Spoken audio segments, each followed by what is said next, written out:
یو کور د هوان یوه مرمۍ لګېدلې.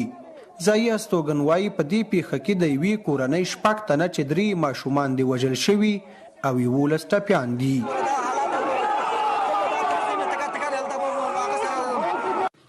د سیمې اوسیدونکو د وژل شوو ماشومانو جسدونه د احتجاج په ډول د ولایت مقام مخې ته راوړي وه او د عدالت غوښتنه یې کوله. خپلوان وایي د هوان مرمۍ د افغان ځواکونو لخوا توغول شوي.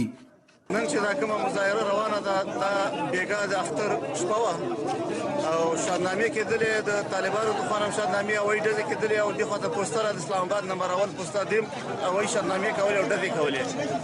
نو په دې لړ کې دوی یو دم ډیسي توپونه راخوشي کړل چې هغې په لړ کې یو کور ولګېده چې د هغې 3 کورنۍ مکملې د منځه تللي دي. پکې د چا لاس نشته د چا پښه نشته ماشومانو په نیکریزو باندې لاسونه سره او ټول پکې شهیدان دي.